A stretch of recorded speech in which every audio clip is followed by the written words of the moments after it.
So, my latest author talks about raising confident kids. And her book is all about really raising future leaders.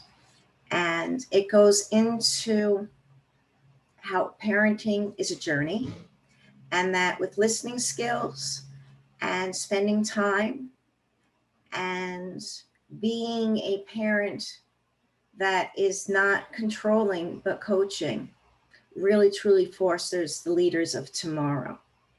And what I got out of it, it also enables the little kid in us to stay there for those future leaders, because that's so often dimmed as we go forward. But raising confident kids is raising authentic, confident, and future leaders. Here's the interview. So this afternoon, I have Rennu Dhillon on the show, Raising Confident Children. Today's children, tomorrow's leaders. Rennu, tell us why you wrote the book. What's the book about? And welcome. Thank you very much. It's an honor and a pleasure to be on your show. So thank you, Maureen. So why did I write this book? Well, first of all, I think that's probably the only good thing that happened during COVID is I got the time to write the book. All the information was in the head, and I'd never actually got the time in the last 20 years to actually put my thoughts of my experience of teaching children, confidence, public speaking. It was all in my head, and it was about time that I shared my ideas and the little tips that I have of how to work with kids. So I took the advantage during COVID when we had shelter in place for a couple of weeks to sit home and write this book. So actually, the great thing is I managed to write it in a month, which was wonderful. And then, of course, with the support of the publisher, everything went through very well. Why did I write this book? I wrote this book because I really feel, Maureen, that as parents, we tend to focus on all the other things for our children. You know, you read about motor skills, you read about social skills. We read about, parents enroll their kids in math, extra math, they'll put them in chess, and they'll do all the other stuff, but they forget the importance of public speaking. And everyone thinks that public speaking is only standing up on stage and giving a speech.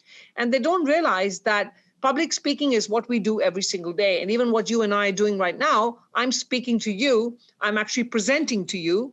And this is something we do all day long. And it's even more so now in all the jobs, whether you are a doctor or you're an engineer, doesn't matter what you do, a teacher, you're presenting. And I really feel that parents tend to leave this for like the last thing, and kids will only start to learn public speaking when they're in high school, and then they're actually learning speech and debate, which is not public speaking.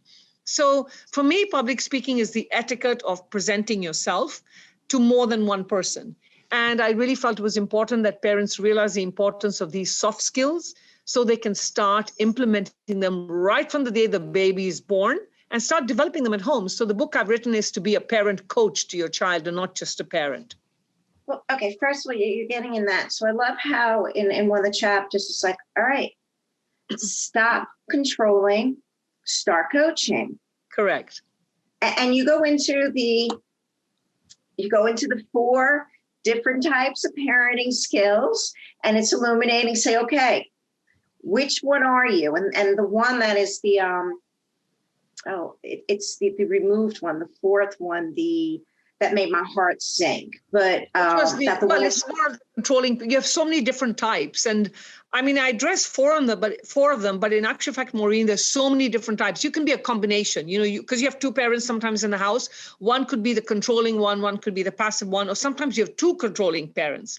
So I didn't want to get too much into that because I'm not a psychiatrist, but I touched on those, and I talk about how important it is to maybe take a shift and become a coach, because yes, as a parent, we do want to make sure our kids are safe, but we can do that without controlling them.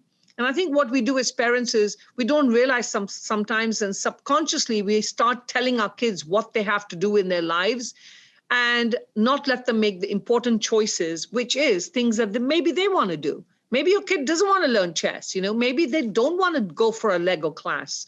Maybe they want to do art instead of music. So those are the things I kind of address the parents should actually nurture the inner talent within every child and realize that your child is not you. You're just simply a vehicle to give birth to this new life, but that life has to find their own path, and we cannot be directing their path all the time. And so what you're providing, because when there's people that find transformation, personal development, and that emotional intelligence, they're looking to rectify and some to resolve relationships. You're ahead of the game saying, well, instead of having a child that's not going to speak to you because you never listen to them, yes, let's start this, or I'm getting chills. Let's start this early. So it's for the parents too. Absolutely. Absolutely. And I think, Maureen, again, I mean, I'm a parent and I'm not saying I'm a perfect parent. I've probably done a lot of... Stand there. Hold on a second. You are a parent. You are super grandma. If anyone out there follows you, knows anything about you, the gorgeous little girl on the cover of your book was she your first granddaughter? She's my second grandchild, but our first granddaughter. That's right. Yeah. And, I'll give a sheer example of even when we were taking the photo shoot for the book, I actually wanted my first book to be with my grandson, who's a firstborn, and I was going to do a follow-up, and it was going to be the second one. And when I took them for the photo shoot, my grandson was not very cooperative, but I didn't force him. I didn't sit there going, you have to do this. The little one took the mic. She wanted to sit and pose. I'm like, you go ahead and do it. And it was okay. So I put him on the back cover because I didn't want him again growing up and thinking, well, Grandma, why didn't you include me on your book? Because that could affect children, to say, how come you didn't include me on the book? So it was either both of them or none of them at that time, because I had two at the time. And now you have just congratulations on your now third. We have three. Yes, so I'm going to have to write this on the book and have three of them. Yes. Then the inside cover and wherever else, right? Yeah. Yes. But, but what I was saying is, I have made plenty of mistakes, raising my two daughters. I mean, we all do as parents, we all have this tendency to control. But I think one of the things that I did right with my kids is I kept the communication open. And I really feel that if your child is not scared to come back to you and tell you the things that they have done, regardless, good or bad, that is so critical to build that relationship so that your child, regardless of their age, my daughters are in their 30s now, they should always know that they can express how they feel openly with their parent and not be judged. And I think that's just so important. It's so important. And then, so your confidence. Confidence is the core to this. It's in the title, and you reference Bill Gates, Steve Jobs, as well as someone. And you're saying, you know what? They were kids at one time, and their parents did what they did, and it was confidence. It was standing in they're who they are. They know who they are and their strengths. And this is the core to making really resilient, adaptable, and really successful children. Absolutely. Because, if you think about it, whether you're heading a company or you're working in an office, everything that we do boils down to our confidence, because we're always going to run into all kinds of turmoil in our life. Nobody spends the whole life perfectly. We always have some obstacle. And with that confidence, if you believe in yourself, you will be able to overcome things and not look at every single situation that didn't work out as a failure. And that's the one thing I really want parents to understand is there's no such thing as failure. They're life experiences. I mean, even for myself at the age of 60, going through COVID, it's been a rough year in the daycare business. But I'm not going to look at this as a failure if something doesn't work out. It should give me the reason to have a change of direction and say, all right, maybe this worked for 20 years. Now it's not going to work because things have changed. I need to change my path. Instead of fighting negativity and then just giving up and throwing your hands up in the air and saying, oh, I give up. There's no need to give up. You just simply have to learn to change direction or sometimes maybe refocus completely. And so when you do speak to really strong leaders, they're saying that failure, it's part of the process. It's the only Part of the way that you process. get to quicker solutions. Yes. And we as parents should tell our children of our failures. We shouldn't try and be that perfect parent. You know, many parents don't want to talk about the mistakes they've done in their life. So what happens is your child thinks, oh my gosh, my mom and dad are so perfect. I can never be like that. Yes, you can, because you know what? Nobody's perfect. So tell them about your experiences. You know, if you failed a math test, tell them, yeah, I failed a math test and this is what I did. Or I wasn't good at this subject. Even your personal relationships, it's okay to admit when you're talking to your teenagers to say, you know, I messed up. You know, I dated the wrong person and this is what I learned. And so, you know, it's learn from my experiences. I'm sharing my experiences with you because I want you to learn from them. And so this whole leadership for kids is standing in their confidence, communicating with others. That's the core of this. Right. And in that, also being neutral to life events, that there's going to be failures, and that's part of the process, is so empowering for little bit. So how has this worked out? I mean, I know you have this where lean into your stage where kids are constantly speaking. Now seeing it in action, what does it look like? You know, if you start the children young, children have no inhibitions when they're young. You know, nobody has made judgment on them. What do we say to our kids? You're so cute. You're so great. We cheer them even when they tie their first shoelace. Continue to do that. But my tip to parents is you can teach public speaking to your child at home. They don't even have to go to a class. Simply every single day, just have them stand up in front of you and say, tell me one good thing that happened today, or one not so good thing. Don't just talk about the good things, talk about the not so good things. And slowly introduce that little microphone in their hand. And what happens is kids will learn that when I pick up a crayon, I color. When I pick up a pencil, I write. And when I hold a microphone, I speak. And now what happens is they don't have that phobia that all adults have where they have to present, because you put that microphone, and it's like, oh my gosh, learn to love your voice and learn to present. And what your job as a parent is to do is guide them. So help them speak in full sentences, make sure they're looking at you when they speak. These are little things and exercises we do in class all day long that you can as a parent do as well. So when you're talking to your child and look away, say, can you please look at me and, have eye contact. Let's talk, but we need to connect with our eyes. Those little tips is what I give in my book. But it's huge. And so, okay, and you're having fun, aren't you? I love public speaking. I mean, I could do this. I always say if and when I retire, I want to continue teaching public speaking until I'm no longer in existence, because I think to me, it's so amazing to see children transform. And I mean, just last week, we had a couple of new kids in our class here in our head office, and they learned a poem in 2 days to be a squirrel. And today we're all hopping around being squirrels and presenting a poem. And it didn't matter that they messed up a few words and didn't say the words in order. The fact is they were interacting, they were engaging, they were using their hands. And that's what you want your presenter to be. You want them to have the audience eat from their hands. And if you can teach a 3-year-old to do that, you've set them for life. So this animated personality, you can create this animated personality. I don't believe there's any such thing as a shy kid. Shyness it's not even a gene that exists. No, and that's and then we lose that. So if you're able to have them internalize that as a gift, and it's truly a gift that we give away early. I mean, what a life lesson that is.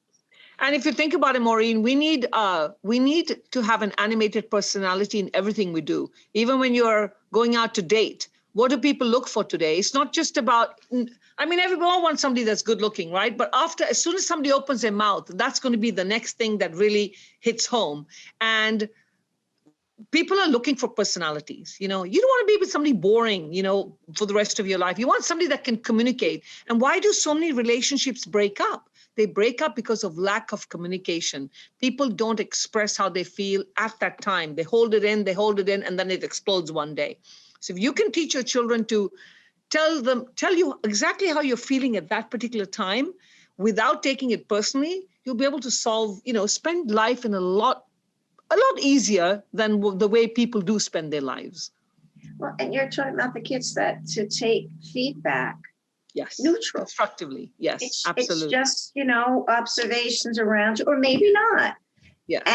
And that is something that we learned so much later, being empowered with that as just integral for them growing up. What superhuman beings they get to be.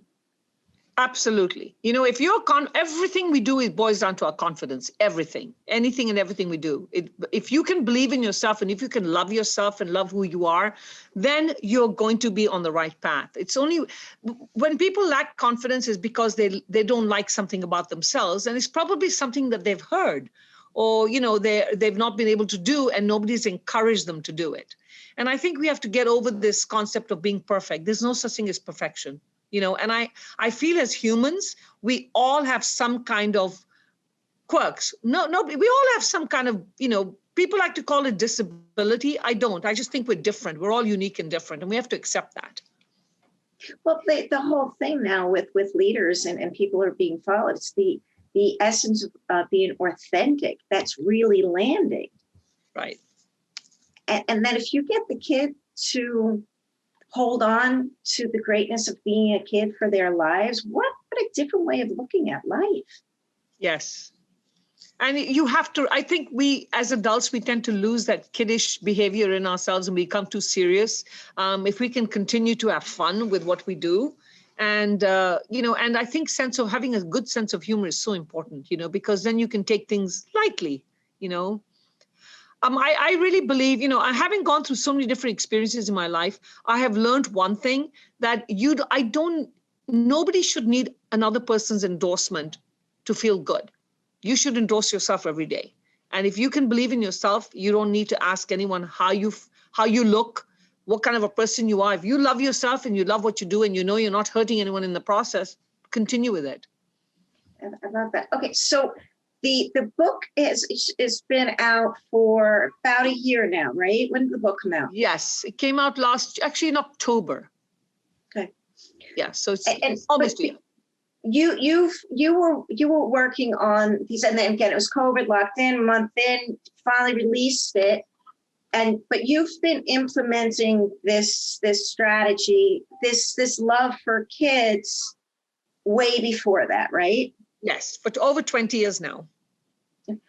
So now some of the kids, I mean, it's 20 years later, where are they? You know, I'm so glad you asked that question, because the batch of little preschoolers that I taught, 95% it was my first batch when I became a preschool teacher, are all graduating this year. And it was so wonderful. I'm getting calls, I'm getting messages on social media thanking me. Yes. And one of the most amazing messages that I get, probably most of them will write and thank me for confidence. And if they can remember their first preschool teacher, 16, 17 years, 18 years later, that says something. And I think one of them actually messaged me. He broke his news to his grandparents yesterday about his graduation. And then the next person he messaged was me. And I called him right away. And that's all he said. He goes, I can't thank you for the foundation you gave me. And that was the most gratifying thing I've ever heard. That's just so beautiful. And you're setting for a generation. Yes. How impactful is that? How important is that? That's fabulous. And I think, you know, that makes this, there are many obstacles being in preschool and in teaching, but when you start having your own students appreciate you and look you up on social media, have people look me up and find me. I've had kids who moved to other countries, and when they come back to visit California, they look me up and they'll come and knock on my door. It's just an amazing feeling, because who does that? Who goes hunting for your first preschool teacher or the person that taught you how to come on stage?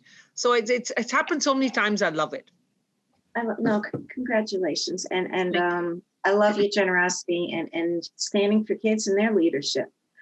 So you've been focused on the little guys, right? Little preschool kids. Are you thinking of now a book for next, like elementary, middle, and bridging that time? So the book I've written can be used for all ages.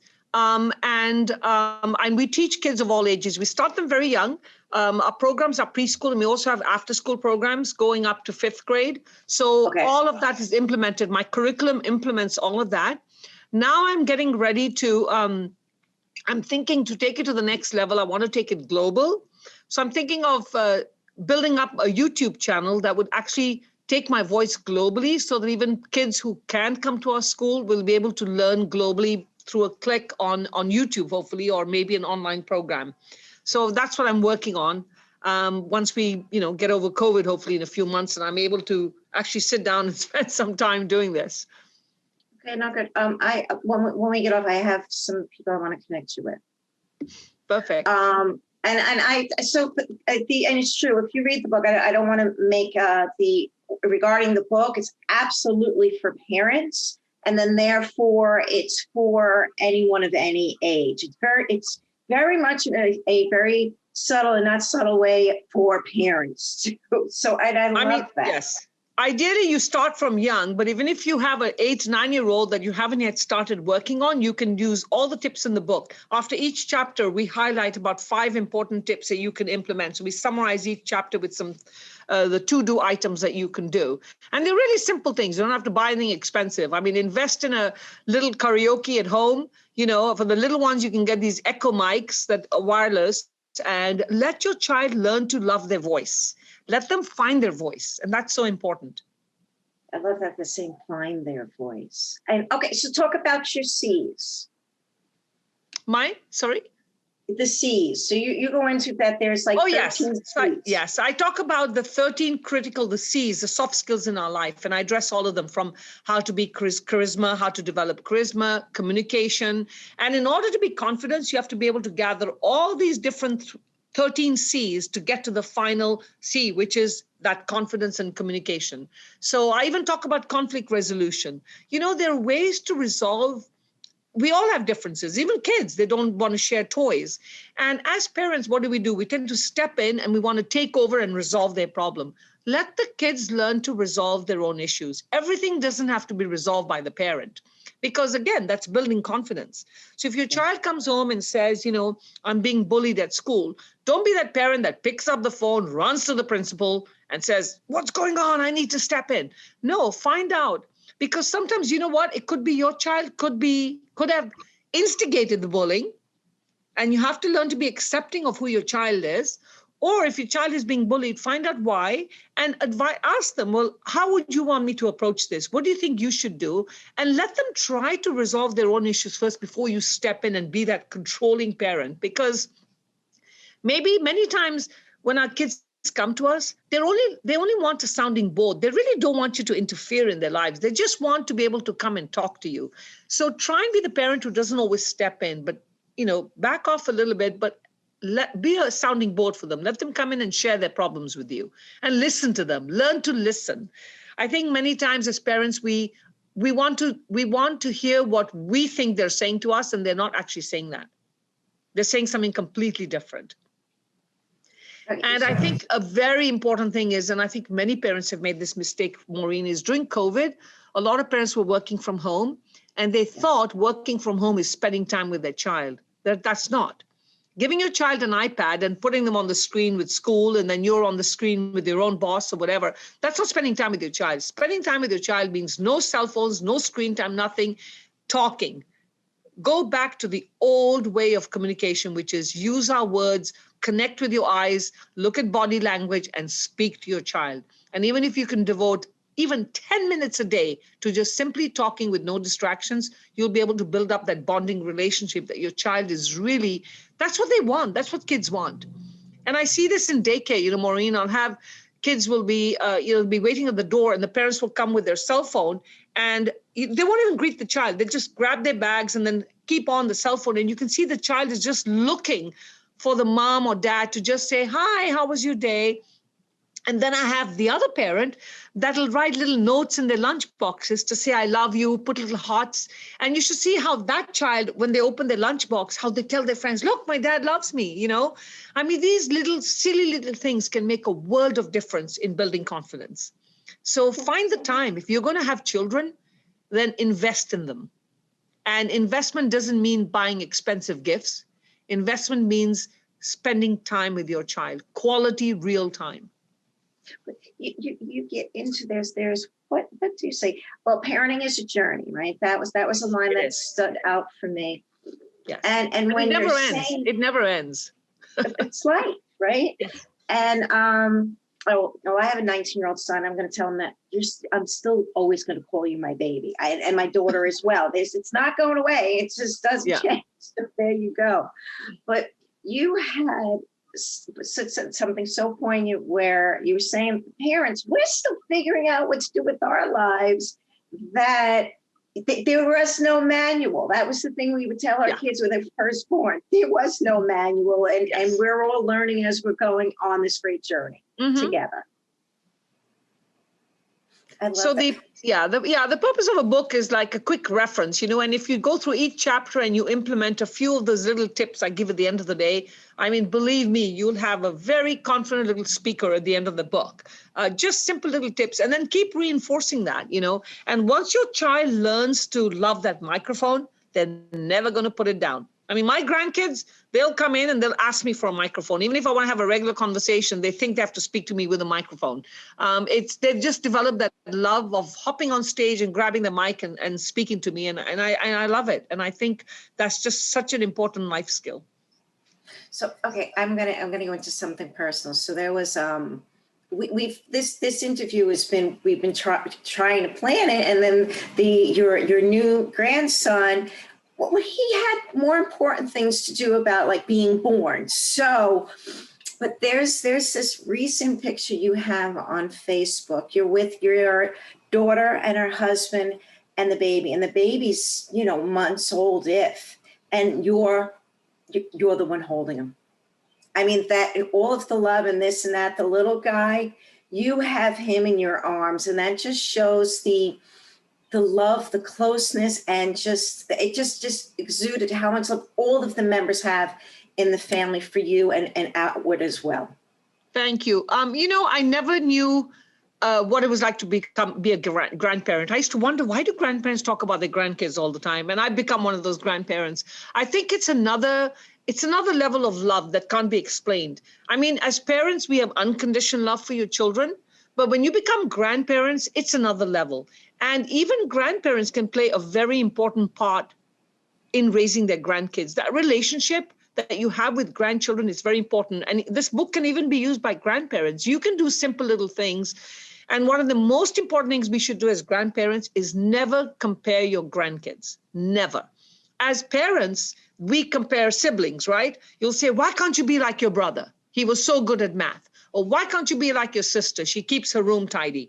When you say things like that, you don't realize the damage you have just done. Why can't you just say, why don't you improve on keeping your room tidy? As soon as you start comparing, or when you have relatives coming over during Thanksgiving or Christmas, then you'll have an aunt bragging about her son getting 100% in math. What do we do as parents? We'll look over to our kids, we'll look at them and raise a brow going, what about you? You should have done better. We have just killed their confidence. And what happens is when you do it with siblings and with cousins, you actually build resentment up. Yes. You start resenting. I mean, if I was to be compared with my cousins, you start resenting them to think, well, why you're so good at this? I hate being compared to you.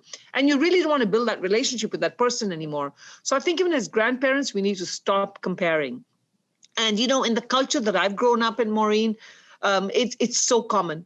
It's so common to compare kids, simple things, even the color of your skin, simple things like that, we'll say, are very hurtful if you tell someone, oh, your daughter is so light-skinned. What happened to your son? Why would you even say something like that? What do you mean, what happened to your son? Okay, so he's a little darker than the sister or vice versa. Nothing's wrong with him. It's genetic.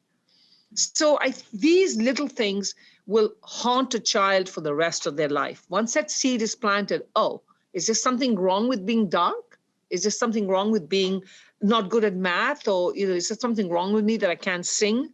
That starts building up in them, and you're basically killing that confidence every time you say that. So I think as grandparents, we have to be very sensitive, because you're going to have a tendency of having different grandkids all together at an event, and one's always going to be doing things quicker or smarter than the other. That's okay. That's okay. So you're keeping the little kid alive in the kids as they grow older. Yes. Yeah. That's priceless. And I have to thank my one of the things, Maureen. I mean, I went through a lot of turmoil when one of the reasons I wrote this book is I was raised in Kenya, in a very different country, and when I came here, I went through a very bitter divorce after 4 years of being married. And I was a very confident young lady when I got married, and after 4 years, I had become somebody I didn't even know, I didn't even recognize who I was, and I realized it was my own fault. I had allowed somebody to do that to me. So I had to really step back and take a breather and go back to being the Rennu that used to believe in herself. And I think the fact that I was able to do that and realize, hey, divorce is not a big deal. It happens to everybody. Who cares, right? Take that attitude that there's who decided that people have to be married in life? Who decided that you have to do things? Why do you have to be stereotyped? When I was able to do that, I think that really made me realize that, you know what, it's our own fault if we allow other people to put us down, even as adults. As adults, we should be able to walk away and say, I don't need you in my life. You're causing turmoil. I believe in myself. I love who I am, and I'm not going to change myself for you. And move away and start things. And that's one of the reasons I wrote this book, so that parents can also realize that whatever we say to our children harms and affects them in their relationships. So my parents gave me so much confidence growing up. I never got treated as I had a brother and always got treated the same. I could do the same things my brother could do. And I never heard you can't do this because you're a girl. And I think with that in mind, I am who I am today. And I thank my mom and dad for that a lot, and I feel that that's what parents need to do. We tend to say, oh, don't do that. You're a girl. Why not? She can do whatever she wants, right? So yes, she can. Yes. So what are you up to? How can people get in touch with you? And we get that YouTube channel up. So we're going to talk about that. I do have a YouTube channel. It's called With Miss Rennu. I'm still building it and developing it. So I'm hoping to really spend some time focusing there. It's there, With Miss Rennu. And you can get in touch with me. I'm huge on social media. You can find me as Rennu Dhillon on Facebook or as Genius Kids. I'm the founder of Genius Kids and also a program called Win with Words. So I'm available there. I love talking to people. And so call me, and I'm happy always to give tips for children. I've taken a bit of a break from the radio show now for a few months. I'll be bringing it back in September. And I have a show on the radio called Born to Shine, as well as Conquer the Mic, where we have children come on and we give them different topics to present themselves and learn to find their voice on radio. And that'll be resuming back in September. So yeah, all different ways to find me. Okay. So, and where's the radio shows? It's right now it goes on a channel called 1170 here, but I'm going to be streaming it now on my own my own podcast. So that should start in September. Okay, good. Genius Kids. I love this. Okay, so everyone, Rennu Dhillon, Raising Confident Kids. It's a must read for any parent. It's a must read for grandparents, and it's just it's keeping the kid in the little kid, and raising confident leaders. Thank you. Absolutely. And the world we're heading in right now, we better have those resilient kids. We better have confident kids, because they're going to need all the confidence they can get. I agree. All right. Take care.